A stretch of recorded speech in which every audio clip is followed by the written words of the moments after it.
Lembaga Survei Indikator Politik Indonesia merilis survei Pilpres yang menunjukkan kembali naiknya elektabilitas bakal capres Ganjar Pranowo. Dari persaingan 3 nama, Ganjar unggul dengan 35,2%, Prabowo 33,2%, dan Anies Baswedan yang meraih 23,9%. Perubahan posisi, meskipun posisi pertama dan kedua secara statistik tidak signifikan. Di survei kami sebelumnya bulan Juni, Pak Prabowo sedikit di atas Pak Ganjar Pranowo, tetapi di survei terakhir kami, Mas Ganjar sedikit di atas Pak Prabowo. Lagi-lagi selisihnya statistically insignificant. Sementara Mas Anies meskipun berada di posisi ketiga, tetapi mengalami penguatan dibanding survei kami bulan Juni. Terakhir sudah mencapai hampir 24%. Elit PDI Perjuangan optimistis elektabilitas Ganjar akan terus menanjak dengan makin dekatnya Pilpres. Pasalnya saat ini masih banyak yang belum mengenal Ganjar Pranowo dan programnya. Saya meyakini bahwa calon Pak Ganjar Pranowo nanti akan leading di tahun 2024 sebagai Presiden Republik Indonesia. Kenapa? Kalau dari hasil survei sekarang, kita harus kerja keras, turun ke rakyat. Tadi disampaikan Pak Prabowo ini kampanye kan sudah 15 tahun, kalau Pak Ganjar kan baru 4 bulan.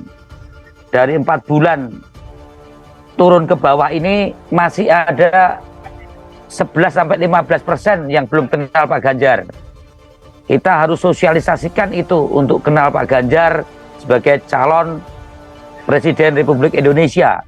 Kalau Pak Prabowo bisa dikenal 100% pemilih Indonesia, kalau Pak Ganjar masih ada 11-15% rakyat Indonesia belum kenal Pak Ganjar Pranowo. Ini yang harus kita kejar dulu supaya seluruh masyarakat Indonesia kenal Pak Ganjar Pranowo dan kenal dia sebagai calon presiden.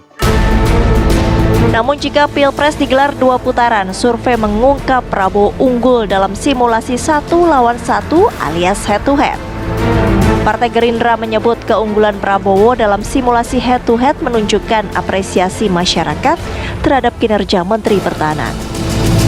Gerindra juga menyebut faktor mulai bergeraknya mesin partai di masyarakat.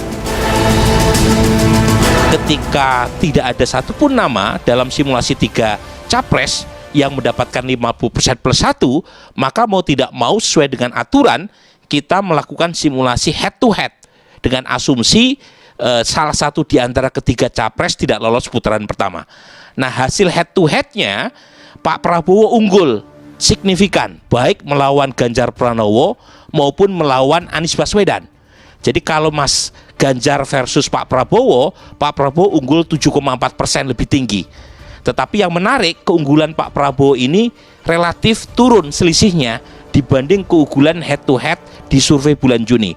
Di survei bulan Juni Pak Prabowo unggul kisaran 9,5%, selisih antara suara Pak Prabowo dengan Mas Ganjar di putaran kedua ya. Tetapi di survei bulan Juli keunggulannya menjadi 7,4%, masih signifikan, tetapi tidak setebal survei bulan Juni. Sementara Mas Ganjar keunggulannya kalau misalnya head to headnya lawan Anies Baswedan.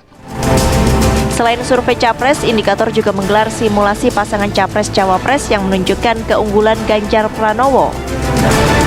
Namun, indikator mencatat salah satu faktor kuat elektabilitas yaitu efek Jokowi karena kepuasan terhadap Presiden mencapai lebih dari 80%. Tingginya approval rating Presiden Jokowi ini yang kemudian menjadi daya dongkrak penting terutama untuk menentukan 2 nama capres yang dianggap sebagai presiden man.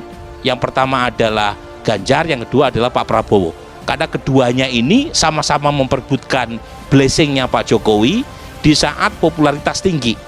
Nah, tentu kita harus cek ya, apakah 6 bulan ke depan Pak Jokowi masih populer atau tidak.